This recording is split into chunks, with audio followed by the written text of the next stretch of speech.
Assim como nós, vocês também devem ter escutado que algo está passando na Venezuela esses dias. E como sempre acontece nesses casos, nos inundam de informações de meios privados com interesses próprios. Começou o mesmo refrão de sempre, com conceitos feitos para nos dar medo e não para nos informar. Surgem sucessivamente as grandes palavras: repressão, ditadura, censura. Mas como já estamos acostumados a ler os interesses da oligarquia, dos banqueiros, muitos a partir do Império Norte-Americano por trás dessas notícias, vamos tentar fazer uma leitura mais profunda e entender o que realmente está acontecendo na Venezuela. É muito importante ter um olhar geopolítico. O primeiro que temos de saber é que a Venezuela tem as maiores reservas de petróleo conhecidas no mundo. Porém, entenderemos muito melhor o que está acontecendo na Venezuela se olharmos para o vizinho do norte, os Estados Unidos. A sociedade estadunidense é uma das maiores consumidoras do mundo de derivados do petróleo. Em primeiro lugar, nos referimos à gasolina.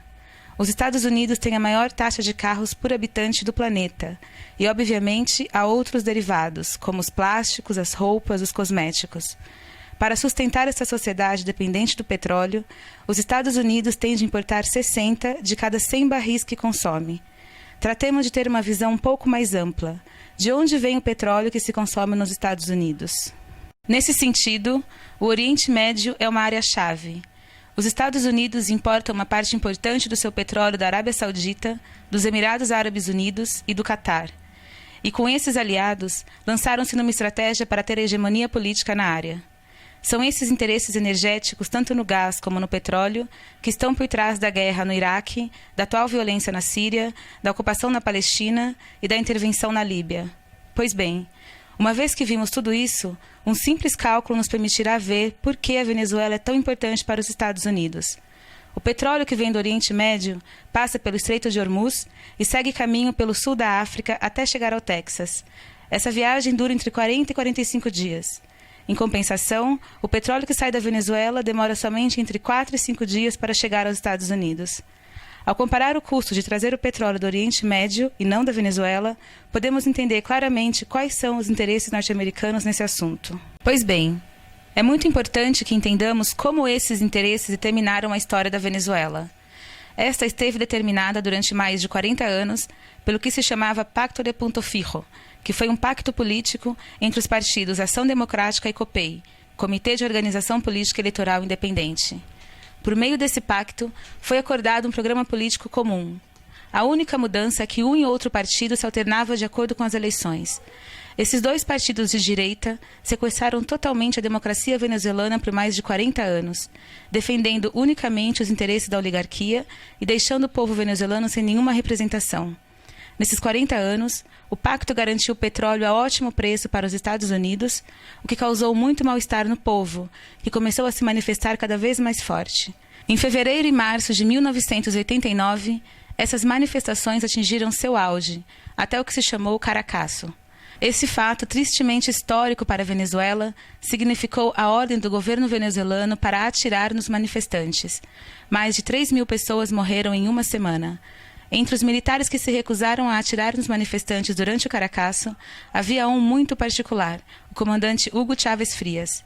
Depois de tentar derrubar o regime assassino da oligarquia, por meio de uma rebelião militar que não deu certo, o comandante Chávez se candidatou às eleições, sendo eleito em 1998 presidente da República da Venezuela. O governo do comandante Chávez significou uma mudança histórica para os venezuelanos. Antes de tudo, pelo enorme reforço da democracia no país.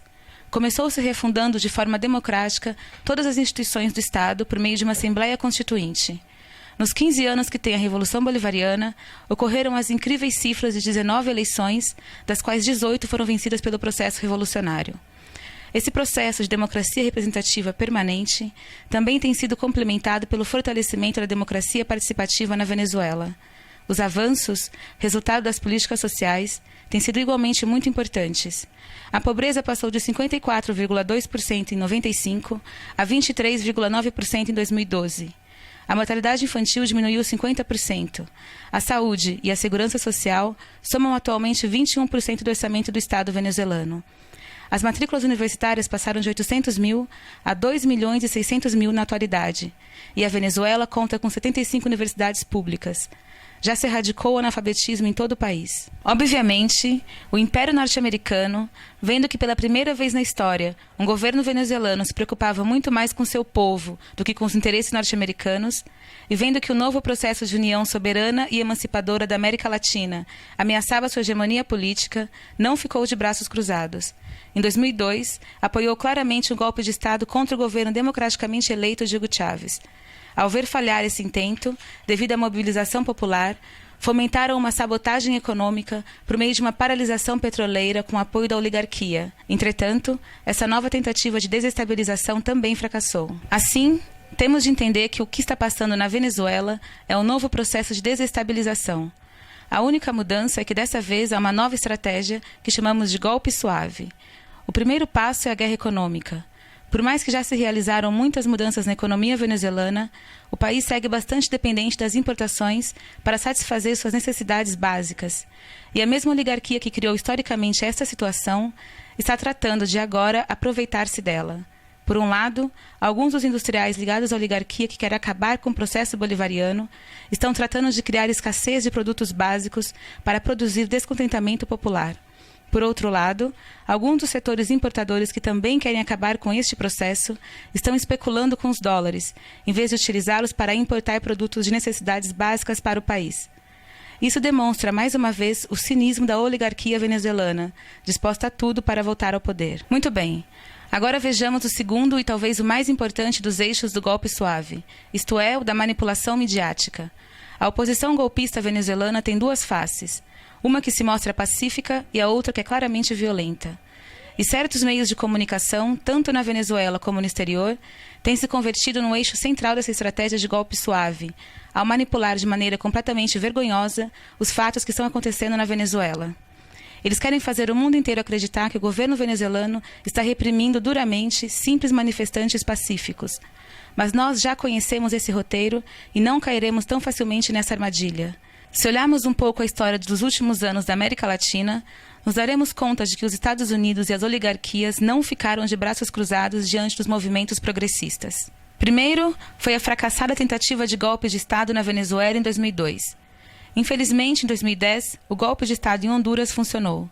Depois foi a vez do Equador, onde, por sorte, a tentativa de golpe de Estado em 2010 fracassou. Mas não acabou por aí.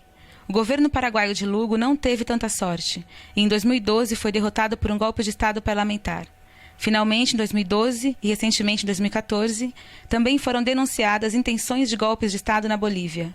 Hoje, na Venezuela, a história está tentando se repetir, mas não deixaremos que isso aconteça. Nós, os povos latino-americanos, temos aprendido muito do nosso passado, e dessa vez não deixaremos que nem o Império Norte-Americano, nem as oligarquias nacionais consigam nos tomar o processo de mudança em que nos encontramos. Força, companheiros venezuelanos! Não deixaremos que este golpe suave se realize.